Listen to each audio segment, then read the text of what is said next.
there, lovely friends. Thank you for joining me today. The tables seem to be turning right now. There are many religious, diverse people who live amongst us. Labour Party has many newly elected MPs who will now stand for each constituency. Some gay, some women, some men, some Christians, some Muslims, some Sikh, and some from other ethnic minorities. These people live amongst us in peace, and here in the Labour Party is the proof that peace can be sought between cultures. In the Labour Party, you can see how we can work together as diverse brothers and sisters and that have Great Britain's best interests at heart. Recently, I've had a falling out with someone who, because of the terrorist attacks on the UK, they had posted many posts which incited comments like round up the Muslims and throw them out of the country.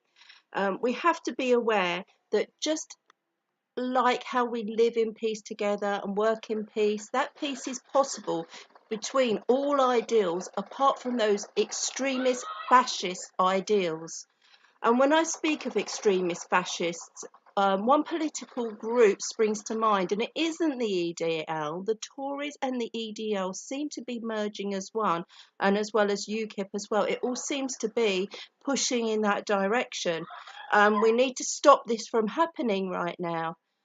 We need to separate the peaceful religions from people who are amongst us and who contribute greatly to society, from the extremist groups as well as the warmongers amongst our elite corporate leaders, and stop labelling and tarring peaceful people and leaders who want to talk peace and want to end killings in certain parts of the world, who are willing to discuss disarmament rather than continue to arm the rotten and the evil that continues in our world, such as the Arab nations.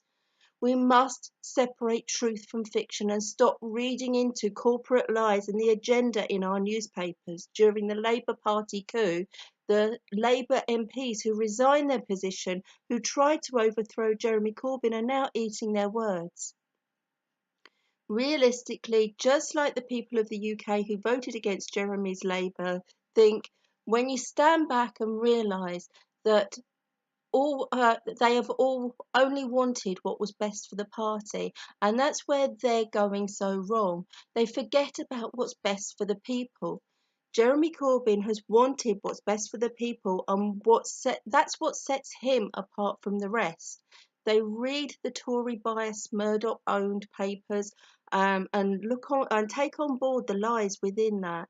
And it's something big that we must all now learn from. The only place that you will get the truth from is from the mouths of the individuals who are speaking, from on the internet, on YouTube, where you can pick and choose what to watch. But be warned, not only watch what you want to hear, you need to be brave and look up the opposition and listen to what they have to say, because the newspapers will protect their errors and project them onto the innocent. So now they and we are all we all know now that they got it very wrong. Some Labour MPs are big enough to apologise, but have they learnt? Do they really know where they got it wrong? Be brave and listen to people. Listen to Theresa May and see her trip up.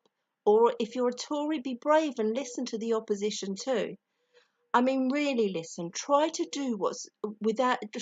listen without a bias in a narrative. The Labour MPs at the time who resigned from their positions, refusing to work under Jeremy Corbyn, didn't believe in the members and the voters. They didn't think that we should have a say. And so we had a say at the ballot box. Before this, they actually accused us of all being infiltrators. Now we know that many miss out on being able to vote in the Labour leadership and in the election because of that. They had no idea the numbers who were truly dedicated to the Labour leader. I'm also aware that many Labour voters were unable to vote in the general election as well because of some mix-up with some postal voting systems. And right there is one reason why we should be having an immediate re-election. Many, like those Labour MPs during the leadership election, believed in the corporate lies and the newspapers have told. They believed that the corporate led polls and not the people and their policies, that all the policies affect the most. Like Theresa May, their focus was on Brexit alone, not on ordinary men and women, ordinary workers. We were called names, but we stood by our leader, and we still stand, and we will stand again and again until we bring the right man to power. A man who has the dialogue and the ability to bring about peace, not just to the UK, but the world. A man who has the strength and gall to do the Brexit negotiations necessary that will benefit all, not just the big corporations and the elite. I hope next time you all stand with us and vote for the strongest man still standing. He has proved himself again and again and again, and he is more than up for the job. We cannot allow the elite to rule their bias printed in the newspapers that many read and take on as facts. The elite who save money will not be concerned over collateral damage, which is human life. They say that Jeremy Corbyn would bankrupt the country. The truth is that the Tories have borrowed much more than any Labour government, and when they do borrow, they spend it on bailing out banks and on more war, as the Tories and the faux Labour Tory Tony Blair, who Margaret Thatcher was coined saying was her greatest success, Tony Blair and New Labour and his change of mind that Thatcher so praised as he aligned himself with Thatcher's values. This is where it all went so horribly wrong. From wanting peace and working with a socialist agenda to a Labour leader turning Tory during his leadership.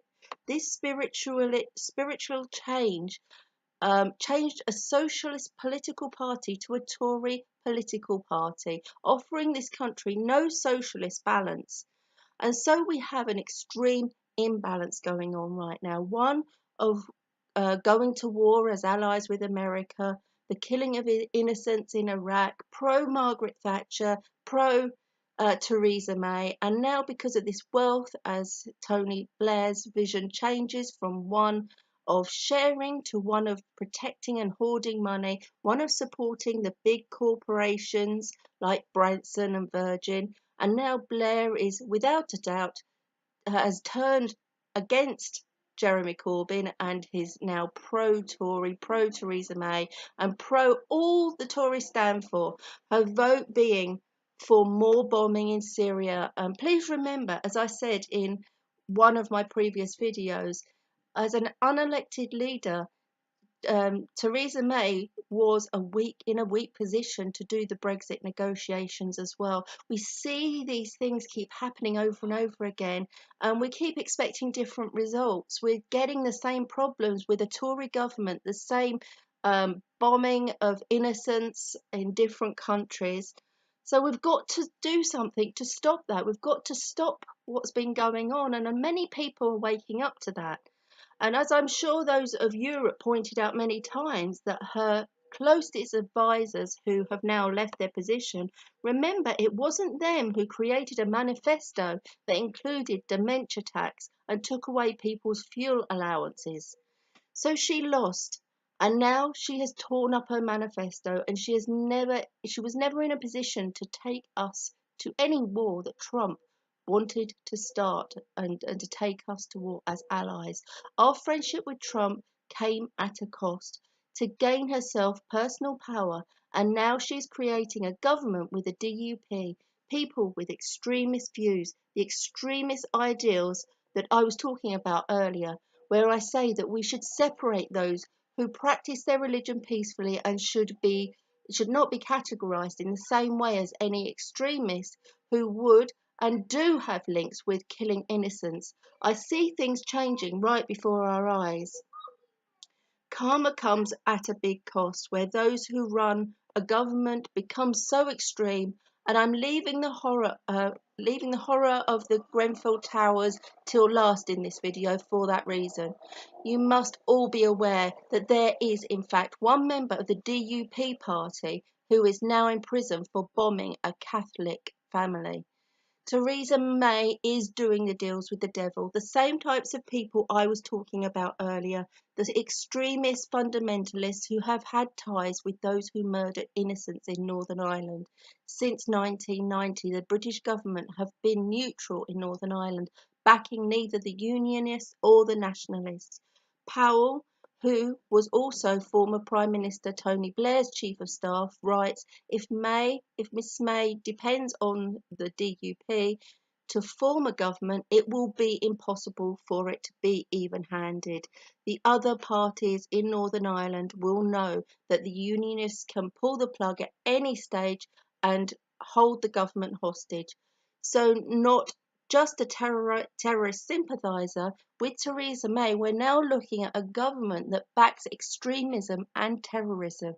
The public deserve to see the full details of any deal between the Conservative Party and the DUP, given that none of it was in any party manifesto. Hopefully, Theresa May will be gone by the end of the week. But again, this is party tactics. Even if the Tories push her with a vote of no confidence, she will continue to cling on, trying to show true strength that Jeremy Corbyn has shown during the attempt to push him by the Labour Party. That there is true strength and statesmanship right there. And as we have seen to our horror in Kensington, as we watch people burn to death because of cost cutting, karma has again shown herself to Theresa May and to us all. Karma it's always going to come about eventually. What goes around comes around. It is cause and effect. Everything is connected. Our actions cause a reaction. Our wish to have a big bank balance over health and safety of human beings living here, we have bought into a false god, because when we are out of balance, the universe is out of balance, and there will be repercussions to that imbalance. When we are biased against different types of human beings, believing or non-believers as being, lesser than ourselves, when we categorize people as worthy or unworthy based upon the country that we live in, we create an imbalance that cannot sustain us. Many people it seems, have been mostly worried about the economy, but why should the people carry that burden of debt by having to pay for tuition fees, healthcare? It is the lack of investment in the people that has been the greatest problem in the first place. Governmental mistakes that have put us into this huge debt in the first place, as thousands of good little boys and girls just accept that's the way it is.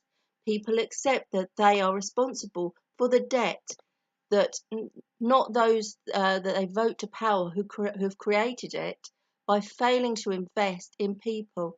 Every individual's human rights are bigger than Brexit, and every one of you should know if you had them denied, then you would be up in arms against it as well. Up until now, we have been looking at years more of making the poor pay for the rich's mistakes.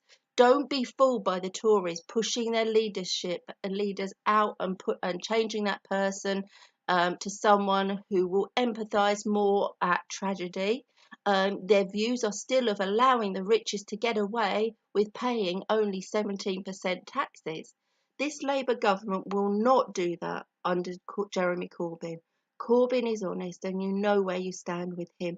He is anti-war. He wants to invest in the people. He wants to ensure that disasters don't happen in the first place, that people have a decent, inhabitable homes to live in, no matter how poorly they are.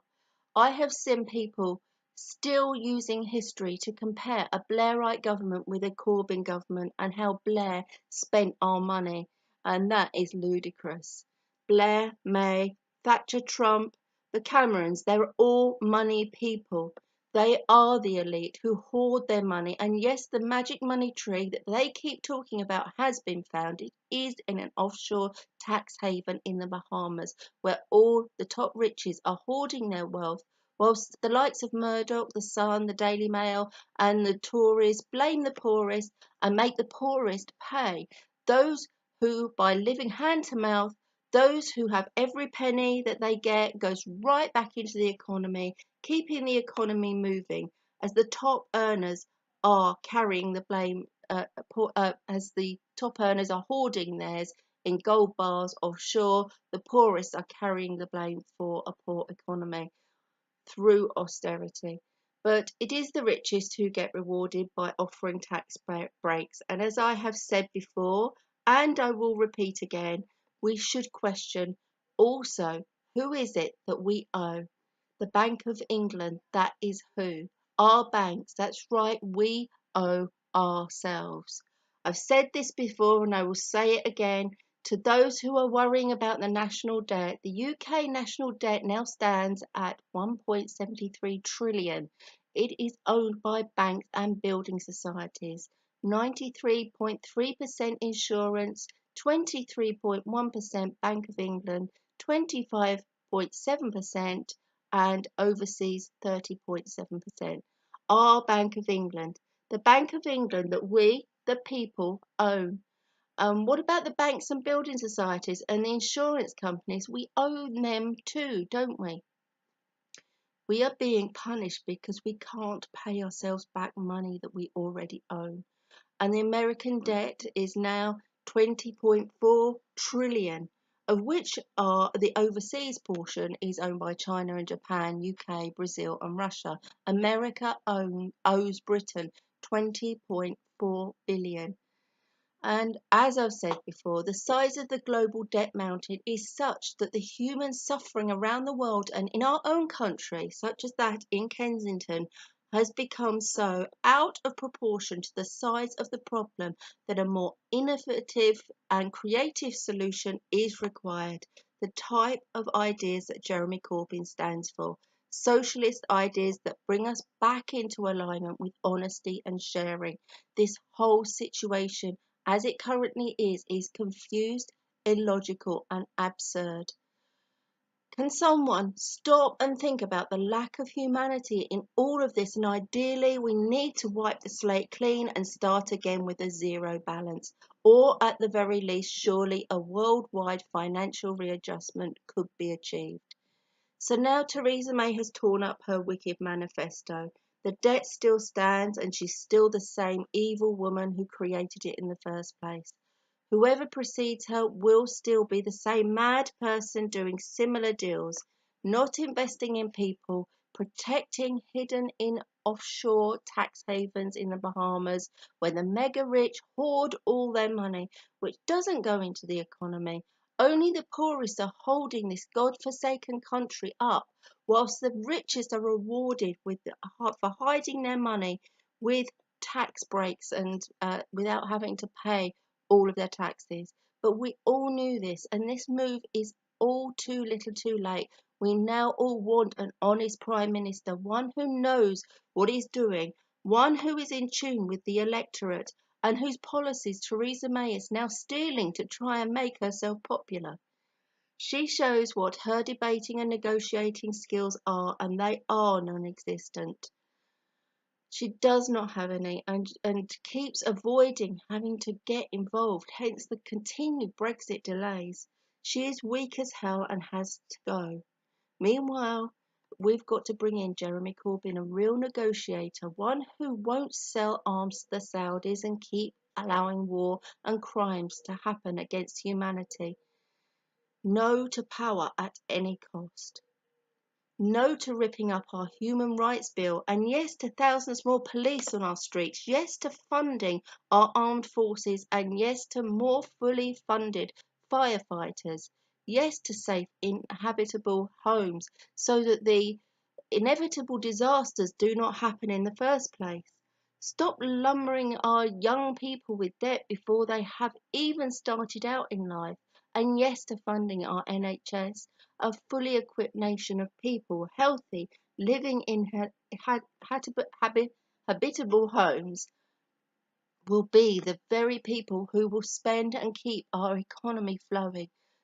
There are those these are the people that we must invest in. I do believe that we are owed an explanation of who we owe this money to and why we are all taking the brunt of the blame for mismanagement of money, and it is the government's mismanagement of money, not ours. We need more transparency, more creative thinking and more leadership. And I put forward Jeremy Corbyn to be our leader and to bring about these necessary deals that would benefit the whole world.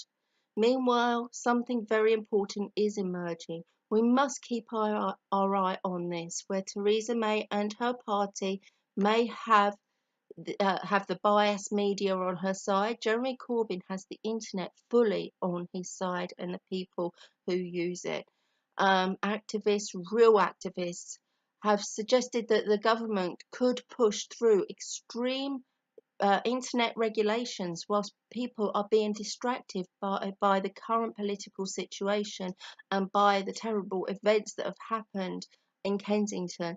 This may include weakening security and increasing censorship as a way of restoring some of Theresa May's image as a tough leader.